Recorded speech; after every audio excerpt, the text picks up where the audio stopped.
नमस्कार, मी पंजाब डक. आज आहे 17 जुलै 2026. आजपासूनचा नवीन अंदाज देणार आहे.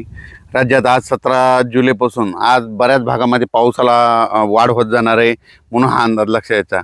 सगळ्यात जास्त आजमध्ये नागपूर जिल्हा, वर्धा जिल्हा, भंडारा, गोंदिया, चंद्रपूर, यवतमाळ, अमरावती, अकोला, बुलढाणा ह्या परिसरामध्ये काय होणार आहे, आज चांगल्या स्वरूपाचा पाऊस आज पडणार आहे, म्हणून हा अंदाज विदर्भातल्या शेतकऱ्यांना लक्षात घ्यायचा.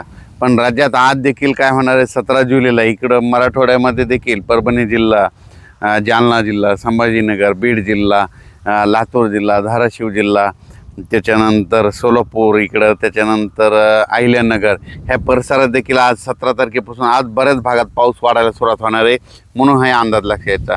17, 18, 19ला हे राहील, पण 20 तारखेच्या नंतर बऱ्याच भागामध्ये आणखीन बराच भाग कव्हर करणार आहे, म्हणून हा अंदाज सर्व शेतकऱ्यांना लक्षात द्यायचा.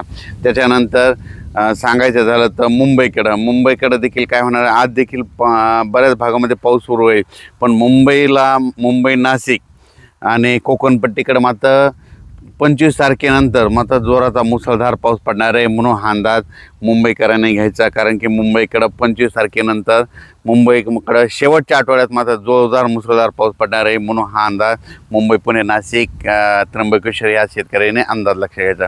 त्याच्यानंतर राज्यात सांगायचं झालं तर पश्चिम महाराष्ट्रामध्ये सातारा, सांगली, कोल्हापूर तिकडे देखील काय होणार, 25 म्हणजे शेवटच्या आठवड्यात चांगला पाऊस पडणार आहे. पण आज 17 तारखेपासूनच बऱ्याच भागामध्ये कोल्हापूर जिल्हा, सांगली जिल्हा, सोलापूर जिल्हा, त्याच्यानंतर अहिल्यानगर, पुणे जिल्हा, इकडं बीड जिल्हा, लातूर जिल्हा सगळीकडे बऱ्याच भागामध्ये आज पाऊस वाढायला सुरुवात होणार आहे. म्हणजे आजपासून चांगला पाऊस वाढणार आहे, म्हणून हा अंदाज सर्व शेतकऱ्यांनी लक्षात घ्यायचा. त्याच्यानंतर विदर्भामध्ये तर आज चांगला पाऊस असणारच आहे, पण विदर्भात देखील 20 तारखेच्या नंतर 20 जुलैच्या नंतर आणखीन पावसामध्ये वाढ होणार आहे, म्हणून विदर्भातल्या शेतकऱ्यांनी देखील अंदाज लक्षात घ्यायचा. सांगायचं झालं तर सारांशमध्ये सांगतो की आज 17 तारखेपासून ते 5 ऑगस्टपर्यंत राज्यात पाऊस असाच दररोज वेगवेगळ्या भागात पडतच राहणार आहे, आणि जे संपूर्ण शेतकऱ्याचे पीक आहेत त्यांना सगळ्यांना जीवदान ठरणार आहे, म्हणून हा अंदाज लक्षात घ्यायचा. त्याच्यानंतर आषाढी एकादशी 25 तारखेला आहे, तर पंढरपूरला मात्र दुपार 4च्या दरम्यान संध्याकाळी मात्र थोडाफार प्रमाणात पाऊस असणार आहे, म्हणून यात्रेकरूंनी हे देखील अंदाज लक्षात द्यायचा. कारण की 25 तारखेला तिथं पाऊस थोडाफार पडणार आहे, जास्त काय असा मोठा नाही, म्हणजे नुकसानकारक नाही, मुसळधार तसा काय नाही, उगाच थोडा पाऊस येणार आहे, म्हणून हा अंदाज यात्रेकरूंना देखील घ्यायचा, म्हणून हे देखील लक्षात द्यायचं. त्याच्यानंतर यात्रा परतल्याच्या नंतर राज्यात मात्र 27-28च्या नंतर बऱ्याच भागामध्ये काही ठिकाणी जोराचा पाऊस पडणार आहे, म्हणून ही आज देखील त्या शेतकऱ्यांना अंदाज लक्षात घ्यायचा.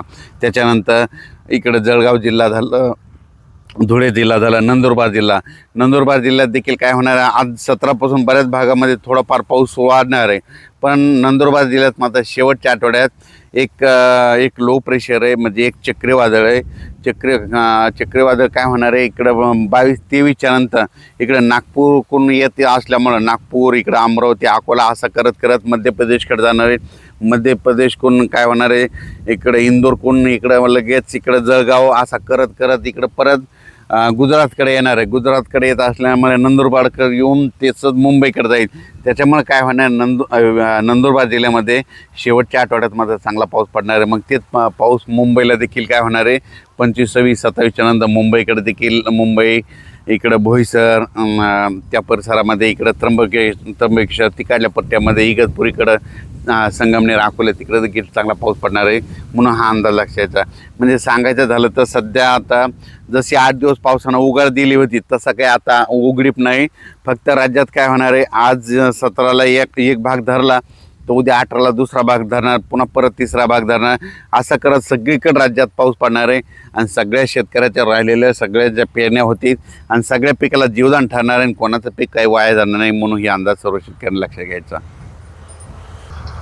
त्याच्यानंतर काय होणार आहे, 20 तारखेच्या नंतर मात्र चांगला बऱ्याच भागामध्ये पावसाचा जोर वाढणार आहे, म्हणून हा अंदाज लक्षात घ्यायचा. आज देखील तुम्हाला सांगू इच्छितो, नागपूरकडं म्हणजे नागपूर, भंडारा, वर्धा, गोंदिया, त्याच्यानंतर अमरावती, अकोला ह्या पट्ट्यामध्ये आज देखील चांगल्या प्रमाणाचा पाऊस पडणार आहे, म्हणून हा अंदाज लक्षात घ्यायचा.